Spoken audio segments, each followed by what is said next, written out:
भलीकार दोस्तों, आगा ज़फ़र जी ख़िदमत में कल्याण कालम से गॾु। कल्याण कालम में असी एक किस्म के एडिटोरियल या कालम टाइप मौज़ूअनि ते ॻाल्हाईंदा आहियूं। ऐं असांजी अख़बार रोज़ानी कल्याण जो ही चैनल जंहिंखे डेली कल्याण जे नाले सां हले थो। तव्हां सभिनी दोस्तनि खे गुज़ारिश इहा आहे त जिन अञा ताईं हिनखे सब्सक्राइब न कयो आहे उहो असांजो चैनल सब्सक्राइब करियो। ऐं तव्हां सभिनी जी वॾी महिरबानी। अॼु पाण ॻाल्हाईंदासीं रोड एक्सीडेंट्स ते। जीअं त रोड एक्सीडेंट जेके आहिनि से सिंध जो हिकिड़ो तमामु गंभीर ऐं ॾींहों ॾींहुं वधंदड़ मसइलो थींदो वञे पियो। ऐं सॼी दुनिया में हूअं त इहो हिकिड़ो रोड एक्सीडेंट्स जो हिकिड़ो मामिलो त आहे। के मुल्क अहिड़ा आहिनि जिन में रोड एक्सीडेंट्स न हुअण जे बराबरि आहिनि, ऐं के अहिड़ा मुल्क आहिनि जिनखे असीं सम्झंदा हूंदासीं पंहिंजी पर में त उते तमामु घणा सुधरियल मुल्क आहिनि, उते एक्सीडेंट्स न थींदा हूंदा। पर दुनिया में वधि जेके एक्सीडेंट्स थियनि था उहे अमेरिका में थियनि था। अमेरिका में तक़रीबन 37,000 सालाना खां बि वधीक रोड एक्सीडेंट्स थियनि था।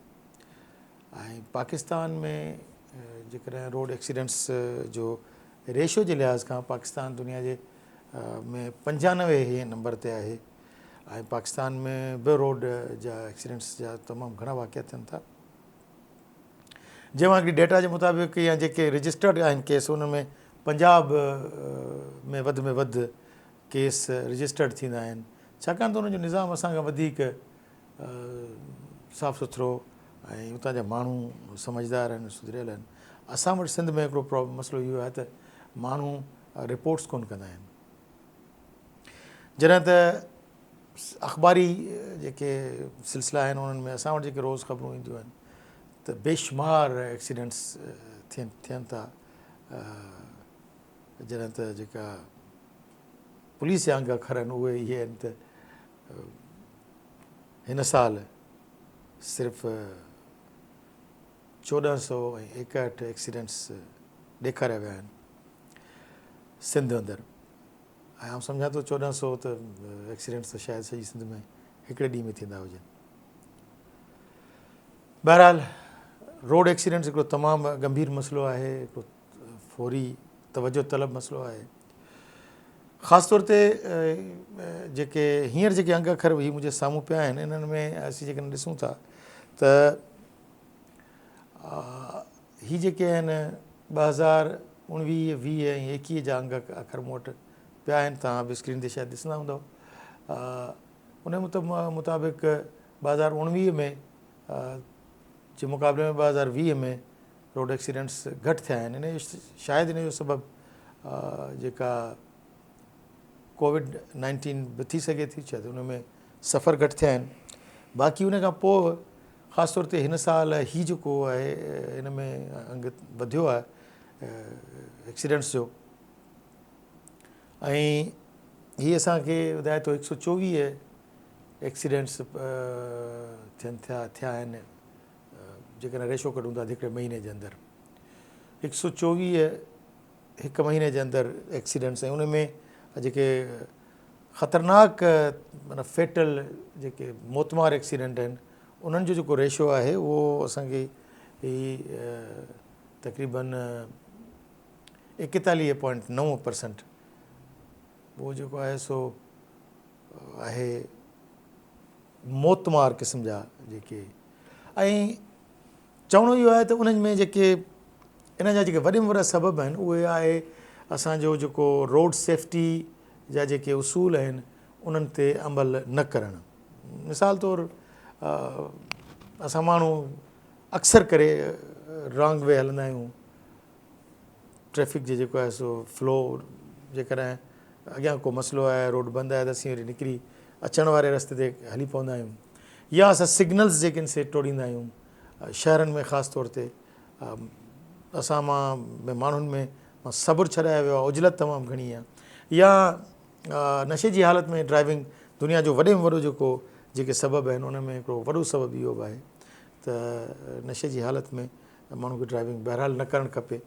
ऐं तकड़ि न करणु खपे। हीअ जेका ओवर स्पीडिंग आहे उहा न करणु घुरिजे। हीउ जेको मामिलो जेका ख़ासि तौर ते नौजवान जेके आहिनि उहे वन व्हीलिंग ऐं ॿिया अहिड़े क़िस्म जा जेके मामला हुजनि था उहे कनि था। इहे सभु शयूं न थियणु खपनि ऐं सरकार खे इन मामले में जेके जेके पंहिंजा आहिनि फ़र्ज़ अदायूं उहे बसि ईअं ॾिसूं था त घणो करे जेका असांजी ट्रैफिक पुलिस आहे या असांजा जेके ॿिया जेके रोड सेफ्टी जा इदारा आहिनि उहे पंहिंजी जेका प्रोफेशनल जेका उन्हनि जूं ज़िम्मेवारियूं आहिनि उन्हनि में कोताही ॾिठी वई आहे। ऐं ख़ासि तौर ते असां इहो ॾिठो आहे त जेके हैवी ट्रैफ़िक आहे उन्हनि में भली ट्रैफिक पुलिस हुजे या ॿी पुलिस हुजे जेका आम डिस्ट्रिक्ट पुलिस आहे उहे सभु रोडनि ते बीठा हूंदा आहिनि ऐं रोडनि ते सिर्फ़ु उन्हनि गाॾियुनि खां उन्हनि जे ड्राइवरनि खां उहो भतो वसूल कंदा आहिनि। ऐं वधि में वधि जेके एक्सीडेंट सिंध में जेके थियनि था उहे जेके ट्रेलर आहिनि उन्हनि जा हिकु त ट्रेलर जेके आहिनि उहे उन्हनि जा जेके ड्राइवर आहिनि उहे घणो करे चर्स वग़ैरह पीअंदा आहिनि ऐं नशे में हलंदा आहिनि। हू चवंदा आहिनि बकौल उन्हनि जे त हिकिड़ी सर्वे मुताबिक़ त हू चवंदा त भई असां डिघा सफ़र कयूं था उन ते थकु थिए थो उन थकु भञण जे लाइ असां थोरो घणो नशो कंदा आहियूं। बहरहाल ईअं न हुजणु खपे ऐं असांजे जेके हुकाम आहिनि ट्रैफ़िक जा जेके जिन जी ज़िम्मेवारी आहे उन्हनि खे इन्हनि सभिनी शयुनि खे ॾिसणु घुरिजे।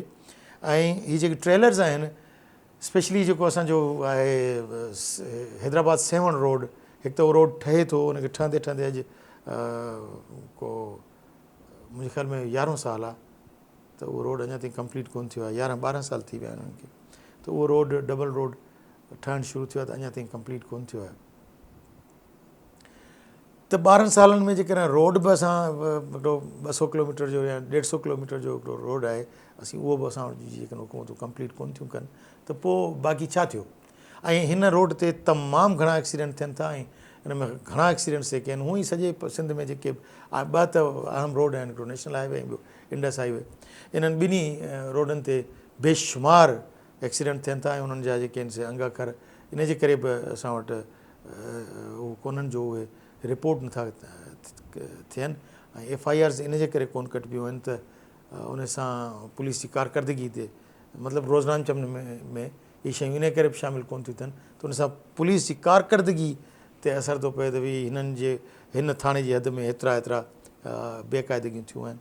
उन जे करे इहे सभिनी शयुनि खे ॾिसणु घुरिजे इन सभिनी शयुनि खे कंट्रोल करणु घुरिजे ऐं हुकूमत खां ऐं इन्हनि सभिनी इदारनि खां बसि एतिरो गुज़ारिश कंदासीं त इन्हनि सभिनी शयुनि खे ॾिसो ऐं क़ीमती जानियूं जेके ज़ाया थियनि थियूं जंहिंजा हिते केतिरा ई अंग अखर आहिनि ऐं उन हिननि अंगनि अखरनि में हिकिड़ी ॿी ॻाल्हि बि आहे त जेके रोड एक्सीडेंट्स थियनि था सुबुह जो 6 बजे खां वठी तक़रीबन 12 बजे ताईं या 11 बजे ताईं जेके एक्सीडेंट्स थियनि था उहे तमामु घणा थियनि था। 40% एक्सीडेंट जेके आहिनि सिंध में उहे इन टाइम जो थियनि था। शायदि इन जो सबबु वॾे में वॾो इहो हूंदो जो उन वक़्तु रश हूंदी आहे माण्हू ऑफिसुनि ॾे वेंदा पिया आहिनि ऐं माण्हू स्कूलनि ॾे हिननि ॾे हिकिड़ो सफ़रु रवां दवा हूंदो आहे। ऐं वरी बि उन्हनि में इहो ॾिठो वियो आहे त जेके पहिरियों वर्किंग डे आहे सूमर जो ॾींहुं जेको आहे उन ते वधीक एक्सीडेंट्स थियनि था इन साॻे टाइम ते। त इन्हनि सभिनी शयुनि खे ॾिसण जी ज़रूरत आहे गवर्नमेंट खां ऐं जेके बि हिन जा ज़िम्मेवार इदारा आहिनि उन्हनि सभिनी खे एतिरी गुज़ारिश आहे त महिरबानी करे क़ीमती जानियूं बचाइण जे लाइ जेके मुस्बत इक़दाम आहिनि उहे कया वञनि। तव्हां सभिनी जी महिरबानी।